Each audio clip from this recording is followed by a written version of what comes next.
Hello guys. Okay, last video में मैंने already आपको कुछ क्वेश्चन सॉल्व करके दिए। Question number 1 to 6 from 1.1 exercise.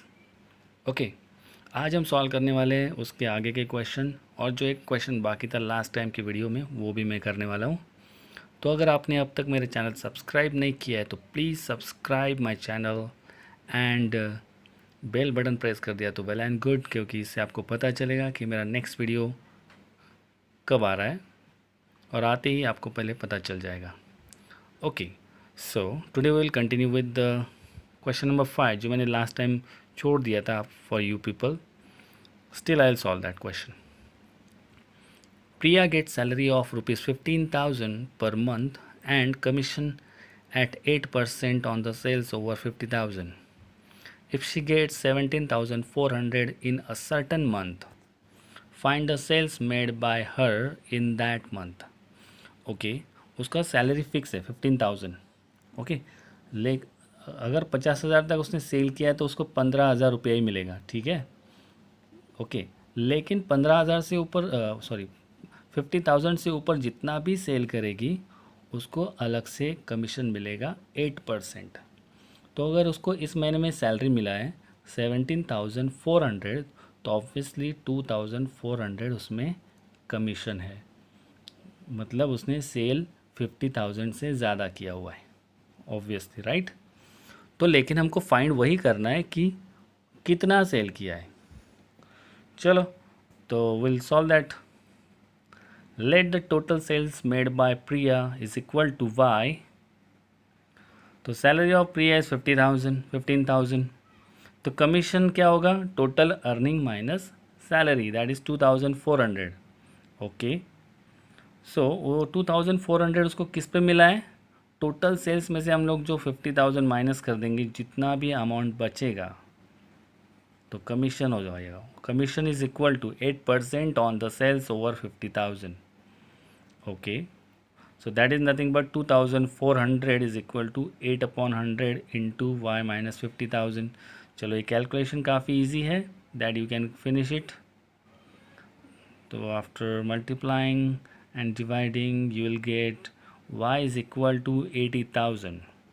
Okay, तो मतलब उसने टोटल सेल किया हुआ है 80,000, तो उसको जो एक्स्ट्रा 8% कमीशन मिला है ना, वो 50,000 से ज़्यादा कितना हुआ है? 30,000। तो उसको 30,000 पे 8% कमीशन मिला है, that is nothing but 2,400। Okay, और पहला सैलरी तो फिक्स है ही उसका, तो ऐसा टोटल अमाउंट बना है। बहुत इजी क्वेश्चन था, वो सॉल्व करने की ज़रूरत भी नहीं थी एक्चुअली, स्टिल ओके। चलो next question. Mister Pawan is paid a fix salary, weekly salary plus commission based on percentage of sales made by him.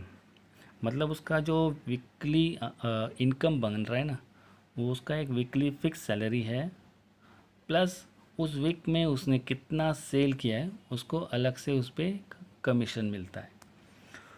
तो उसने एक if on the sale of 68,000 and 73,000 in 2 successive weeks he received in all 9,880 and 10,180 as a weekly salary.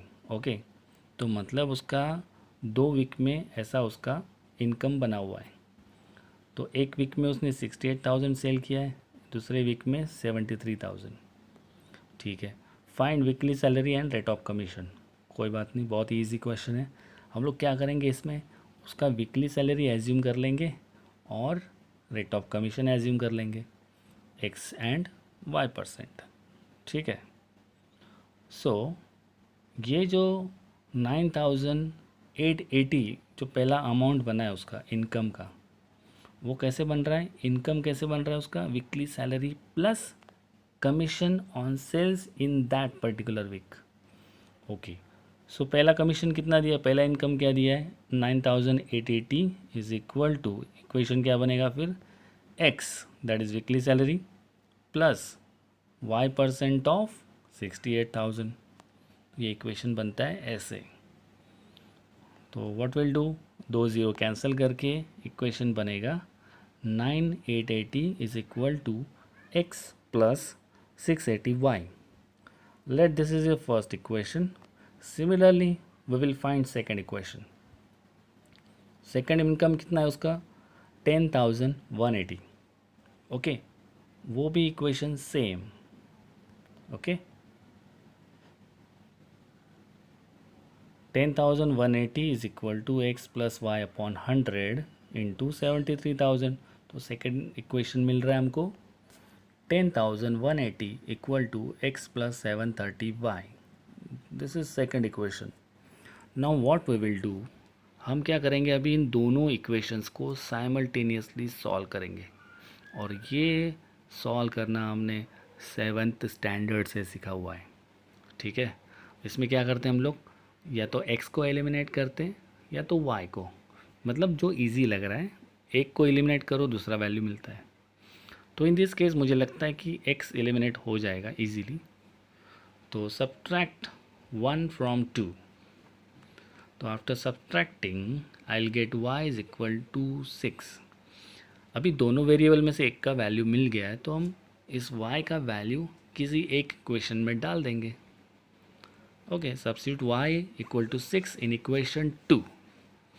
Then I will get 10,180 equal to x plus 730 into 6. So x is equal to 5,800. काफ़ी easy है question. मतलब क्या हुआ, weekly salary हो गया उसका 5,800 और rate of commission हो गया 6%. दैट इज़ y का value.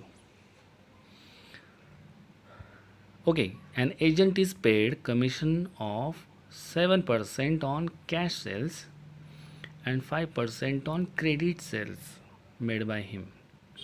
If on the sale of rupees 1,02,000, the agent claims the total commission 6,420, find his cash sales and credit sales. अभी देखो, इसका टोटल सेल तो हमको दिया हुआ है 1,02,000. इसमें हम दोनों को फाइंड करना क्या है, या तो कैश सेल फाइंड करना है या तो क्रेडिट सेल फाइंड करना है. ओके, दोनों फाइंड करना है एक्चुअली. सो दोनों में से एक को एज्यूम कर लेंगे. तो मैंने एज्यूम किया है cash sales is equal to y. ठीक है, सो क्रेडिट सेल क्या हो जाएगा 1,02,000 माइनस y. ठीक है, अभी उसको कमीशन ऑन कैश सेल्स कितना है 7%. तो agent's commission on cash sales is equal to 7% of y. That is 7y upon 100. ठीक है, अभी उसको क्रेडिट सेल पे कितना परसेंट पे कमीशन मिल रहा है 5%.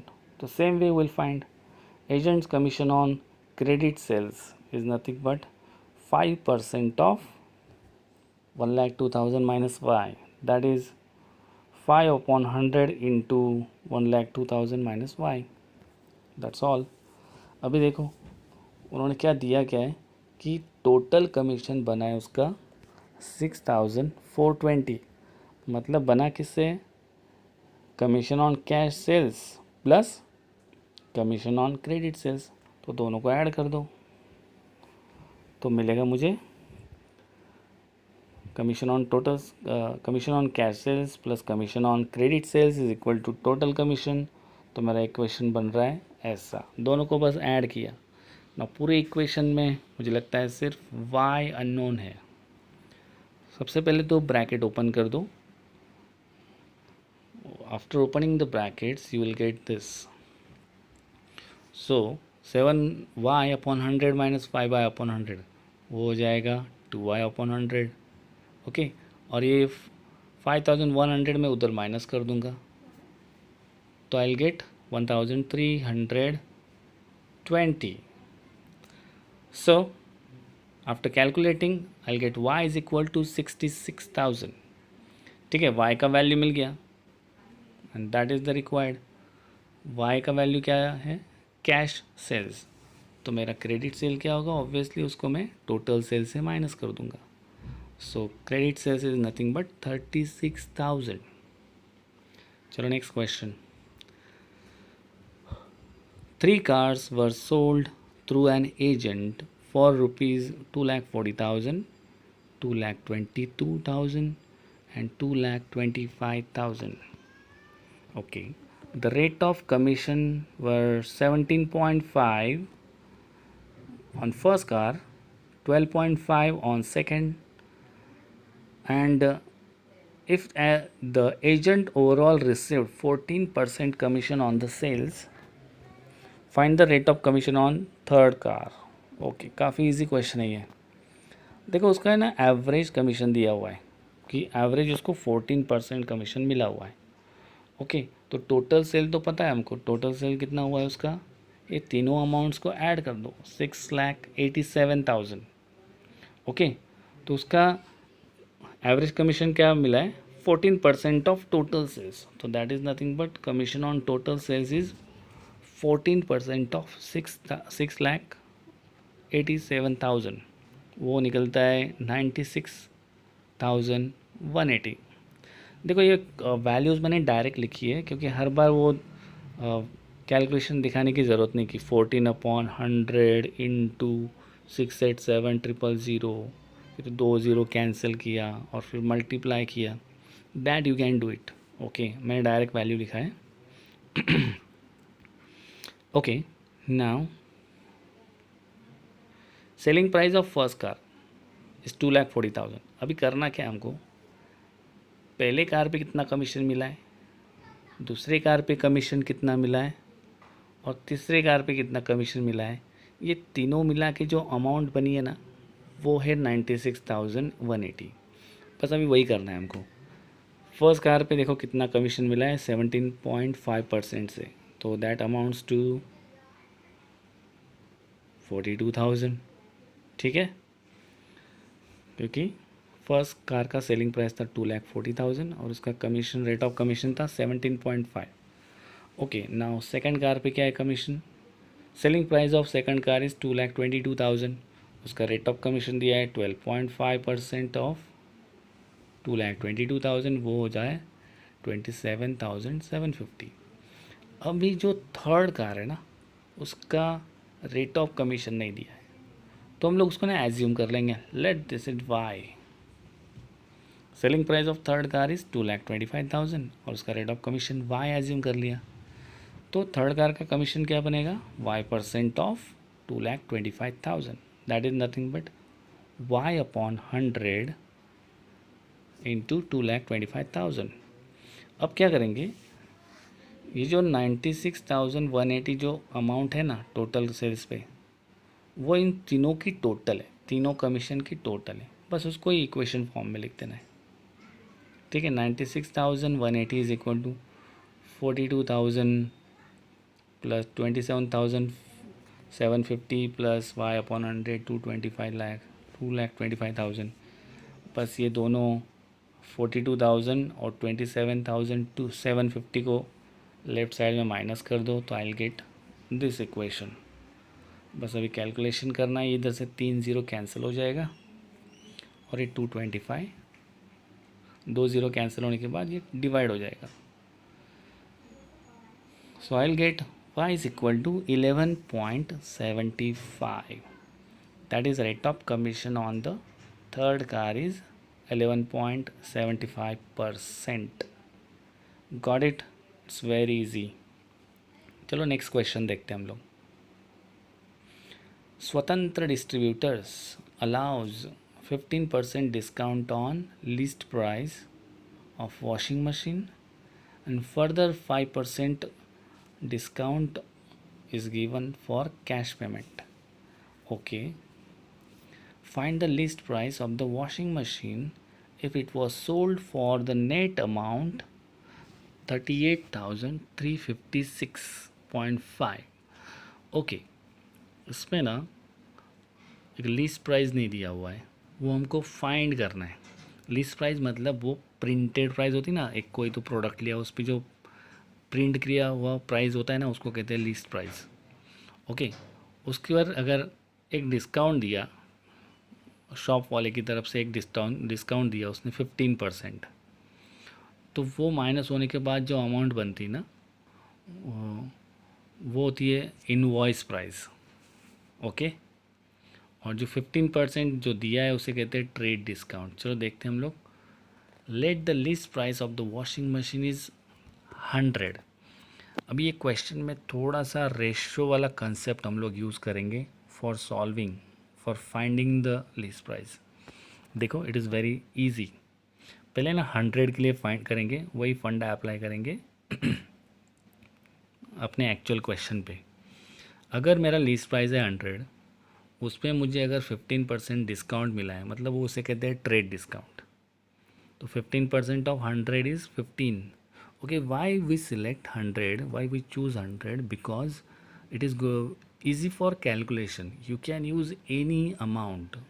Okay, you can use 10, you can use 100, you can use 1000, you can use 1 lakh, 50,000, 5,000। But जितना अमाउंट अलग अलग लोगे ना उतना कैलकुलेशन भारी पड़ेगा। तो 100 क्या होता है ना, कैलकुलेशन के लिए बहुत ईजी होता है। That's why we assume 100। You can use any number, you can try it at home. ठीक है, तो ट्रेड डिस्काउंट 15% ऑफ 100 हो गया 15। अब मैं क्या करूँगा, जो लिस्ट प्राइस है ना उसमें से ट्रेड डिस्काउंट माइनस करूँगा, तो मेरा इनवॉइस प्राइस बन रहा है 85,000, 85 सॉरी। तो ये इनवॉइस प्राइस हो गया। अभी मैं क्या बोल रहा हूँ कि कोई भी शॉप वाला है या कोई बिजनेसमैन है, अगर वो होलसेल में कोई ले रहा है प्रोडक्ट, तो वो क्या बोलेगा कि तुमने तुम्हारी तरफ से दिया मुझे 15% डिस्काउंट। चलो कोई बात नहीं। अगर मैं ये जो अमाउंट बनी है, सपोज उसने 10 लाख का माल ख़रीदा है, ओके, आफ्टर डिस्काउंटिंग 10 लाख हुआ है। अगर ये बोल देगा कि मैं ये पैसा तुमको दूंगा 2 महीने बाद या 1 महीने बाद फॉर एग्ज़ाम्पल, ओके, तो देना तो 10 लाख ही है। लेकिन इसने अगर बोला कि मैं आज के आज तुमको अमाउंट पे करने के लिए तैयार हो रेडी कैश में, तो मुझे तुम कुछ एक्स्ट्रा डिस्काउंट दे सकते हो। ओके, तो क्या करते हो लोग, बिजनेस में ये सब चलता है। तो रेडी कैश मतलब आज अगर मुझे मिल रहा है कैश तो क्यों ना ले लो और थोड़ा डिस्काउंट देके, इससे बेटर मतलब एक महीने बाद मिलेगी, उससे बेटर आज ही ले लेता हूँ ना। तो उसे कहते हैं कैश डिस्काउंट, मतलब रेडी कैश पे जो डिस्काउंट मिलता है that is a cash discount. तो 5% मिला है 85 पे, और वो कैश डिस्काउंट फाइंड होता है इनवॉइस प्राइस पे। ठीक है, सो वो बना है 5% ऑफ 85, दैट इज़ 4.25। अभी मैं ये 4.25 माइनस कर दूंगा 85 में से, तो मेरा एक्चुअल नेट सेलिंग प्राइस बन जाएगा 80.75। मतलब मैंने बायर ने सिर्फ 80.75 पे किया है उसको। ठीक है, तो अभी देखो रेशो का कंसेप्ट कैसे यूज़ हो रहा है। अगर लिस्ट प्राइस 100 था तो नेट सेलिंग प्राइस क्या है 80.75। तो मैंने लिस्ट प्राइस अगर y एज्यूम किया तो मेरा नेट सेलिंग प्राइस क्या हो रहा है 38,356। बस इसको ये रेशो के फॉर्म में लिख दो कि 100 था तो 80.75 था आया, तो अगर y होगा तो मुझे 38,356.25 मिला है। बस इसी को कैलकुलेट करो, you will get, after calculation you will get y is equal to 47,500, that is nothing but least price of the washing machine। मुझे लगता है काफ़ी इजी क्वेश्चन था ये। अगर आपको समझा नहीं होगा तो please again listen this video, समझ में आ जाएगा, बहुत इजी है। चलो next question. A retailer sold a suit for 8,832 after allowing 8% discount on market price. Market price मतलब वो प्रिंटेड प्राइस जिसको कहते हैं हम लोग, या लीस्ट प्राइस। ये पैरेलल वर्ड्स है, market price, mark price, list price, that is a parallel words, all are same. And further 4% discount, cash discount. Okay, ये क्वेश्चन लास्ट क्वेश्चन की जैसा ही है same. If he made 38% profit, find the cost price and mark price of the suit।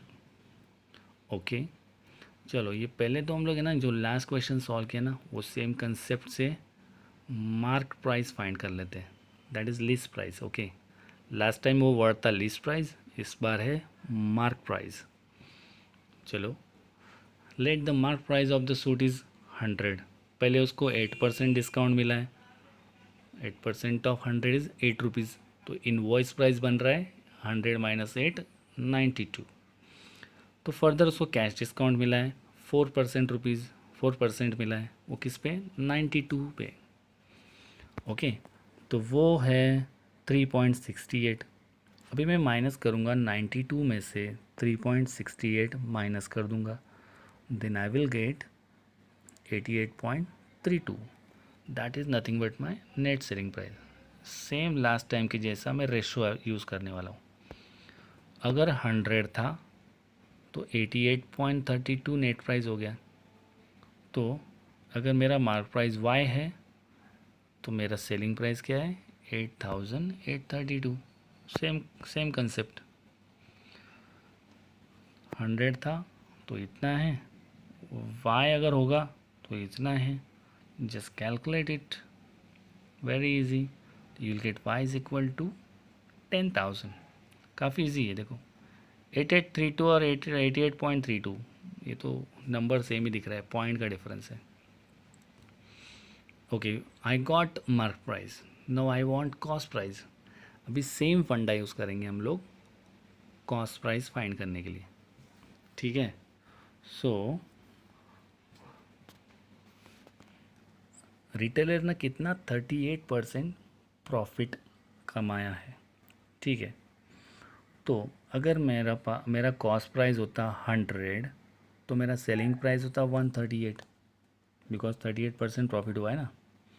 Okay, अगर मेरा cost price होता 100 तो मेरा सेलिंग प्राइस बना है 138। तो सेम वे अगर मेरा सेलिंग प्राइस 8832 है तो मेरा कॉस्ट प्राइस क्या होगा, बस इसको रेशो में लिखना है कि 138 सेलिंग प्राइस है तो कॉस्ट प्राइस है 100। अगर 8832 सेलिंग प्राइस है तो फिर मेरा कॉस्ट प्राइस क्या है P, वो मैंने एज्यूम किया है, ठीक है। बस इसको अभी सॉल्व करना है, cross product and all. you will get y is equal to 8832 into 100 upon 138. Okay, so p is nothing but 6400, that is a cost price। देखो ये रेशो यूज़ करके सॉल्व किया मैंने। एक्चुअली इसका हाफ पार्ट है ना वो एग्जैक्टली लास्ट वाला क्वेश्चन है, और ये नेक्स्ट हाफ पार्ट जो है वो भी सिमिलर टाइप है, बस फाइंड कुछ और करना था, उसका फंडा तो एक ही है। चलो next, agent charges 10% commission plus 2% del credere if he sells good worth rupees 37,200, find his total earning।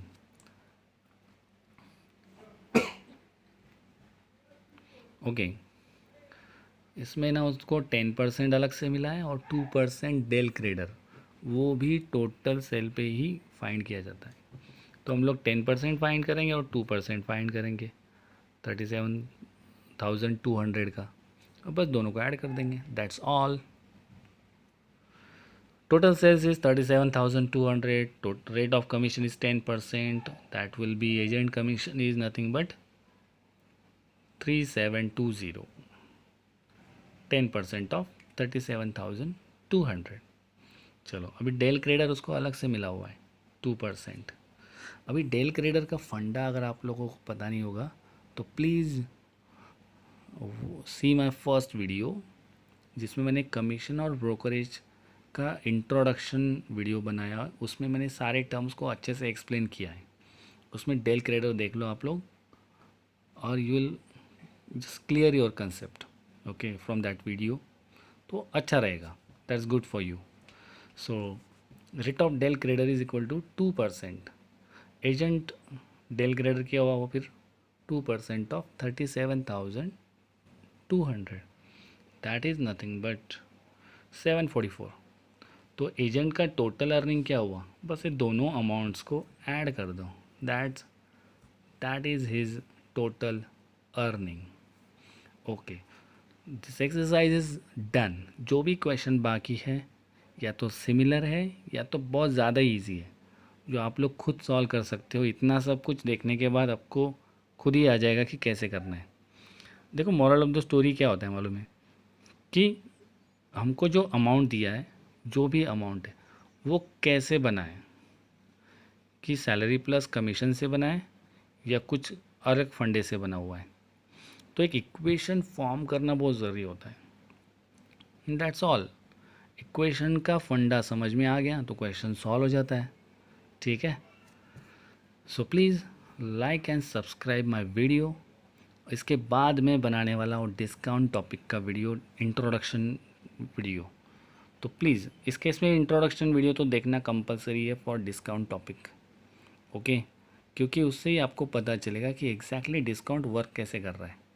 Okay, ऐसे ही आप लोग डायरेक्ट क्वेश्चन सॉल्व करेंगे तो दिमाग में नहीं घुसेगा। Okay, you will not understand what I am explaining in that discount वाला exercise. So better wait for my next video that is on discount. चलो,